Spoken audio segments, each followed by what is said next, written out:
कमल का फूल। बहुत समय पहले की बात है। एक गांव में एक नवयुवक रहता था। वह बहुत हष्ट-पुष्ट और सुंदर था। उसके माता-पिता दोनों मर चुके थे।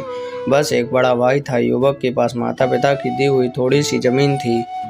उसी पर वह अपने भाई के साथ खेती करता था। युवक और उसका बड़ा भाई दोनों बहुत मेहनत करते थे। वे खेती किसानी के साथ ही मेहनत मजदूरी भी करते थे। लेकिन इतना सब करने के बाद भी दोनों का गुजर बसर बहुत कठिनाई से होता था। एक बार युवक गांव के जमींदार के खेतों में पानी दे रहा था। सुबह का समय था। जमींदार के खेत गांव से बाहर थे और खेतों के पास एक बड़ा सा मैदान था। मेलों और त्योहारों के समय गांव के लोग इसी मैदान में एकत्रित होते थे। कभी कभी इस मैदान में बंजारे भी आ जाते थे और अपने डेरे लगा लेते थे। बंजारे कुछ दिन गांव में रुकते और फिर आगे बढ़ जाते थे। जमींदार के खेतों में एक बड़ा कुआं था। युवक कुएं से पानी खींचता और पास की नाली में डाल देता। नाली खेतों के बीच से होकर गुजरती थी, अतः पानी खेतों में पहुंच जाता था। युवक पूरे तन मन से काम कर रहा था। अचानक उसे लगा कि उसके पास कोई खड़ा है। युवक ने पीछे मुड़कर देखा। उसके सामने एक बंजारन हाथ में मटका लिए खड़ी थी। युवक ने बंजारन को देखा तो देखता ही रह गया। बंजारन 15-16 वर्ष की थी और बहुत ही सुंदर थी। युवक ने आज तक कभी इतनी सुंदर लड़की नहीं देखी थी। बंजारन युवक को बड़ी देर से देख रही थी। उसने अपने जीवन में इतना हष्ट-पुष्ट और सुंदर युवक कभी नहीं देखा था। बंजारन युवक के पास पानी लेने आई थी, लेकिन वह उस पर इतनी मुग्ध हो गई कि पानी मांगना भूल गई थी और उसे एकटक देके जा रही थी। युवक ने बंजारन को अपनी ओर प्यार भरी नज़रों से एकटक घूरते हुए देखा तो घबरा गया। उसके हाथ से रस्सी छूट गई और बाल्टी सहित कुएं में जा गिरी। बंजारन ने युवक की यह स्थिति देखी तो खिलखिलाकर हंस पड़ी। उसने युवक से कोई बात नहीं की और दौड़ती हुई अपने डेरे में आ गई। अब उसने डेरे से एक पतली रस्सी और कांटा उठाया और युवक के पास वापस गई। युवक अब अपने पर पूरी तरह नियंत्रण कर चुका था। वह मुस्कुरा रहा था और बंजारन को बड़े प्यार से देख रहा था।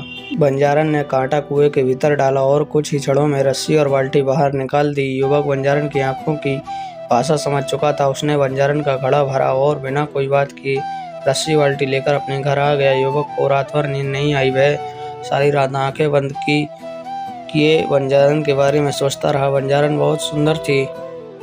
अगले दिन प्रातःकाल युवक पुनः जमींदार के खेतों में पानी देने के लिए कुएं पर आ पहुंचा। उसकी आंखें अलसाई हुई थी और आज उनमें पहले जैसी ताजगी नहीं थी। युवक ने कुएं पर पहुंचकर अभी एक बाल्टी पानी भरा था कि बंजारन पुनः आ गई। ऐसा लगता था कि वह अपने डेरे के पास खड़ी उसी का इंतजार कर रही थी।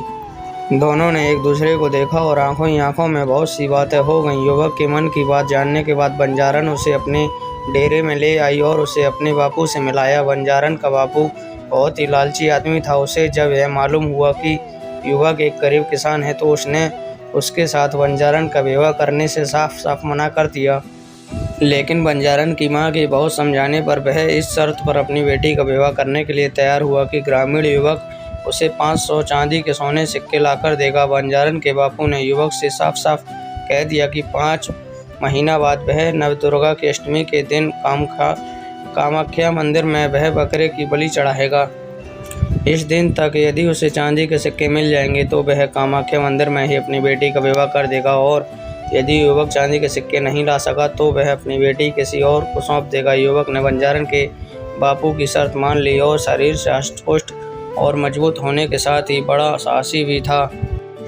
उसे विश्वास था कि वह किसी तरह मेहनत मजदूरी करके चांदी के 500 सिक्के इकट्ठे कर लेगा। बंजारे 3 दिन गांव में रुककर चले गए। उनके साथ बंजारन भी चली गई। ग्रामीण युवक अपनी बंजारन को जाते हुए देखता रहा। बंजारन भी उसे बार बार मुड़कर देख रही थी। बंजारन के जाने के बाद युवक अपने घर आ गया। उसे 5 महीने में 500 चांदी के सिक्के कमाने थे। युवक ने बहुत सोच विचार किया। इतना धन उसे केवल जमींदार ही दे सकता था। अगले दिन युवक जमींदार की हवेली पहुंचा और उसने जमींदार को अपनी समस्या बताई। जमींदार ने उसकी बात बड़े ध्यान से सुनी। वह युवक को 100 सिक्के प्रतिमाह इस शर्त पर देने के लिए तैयार हो गया कि वह दिन रात जमींदार का काम करेगा और सभी तरह के काम करेगा। युवक ने जमींदार की बात मान ली और जमींदार की सेवा में लग गया। युवक बहुत मेहनती था। वह दिन भर जमींदार के खेतों में काम करता और रात को जमींदार की हवेली में आ जाता और जमींदार उसे जो भी काम देता वह करता। दिन रात मेहनत करने के बाद युवक बीमार भी पड़ा, किंतु उसने बीमारी में भी जमींदार के कार्य किए।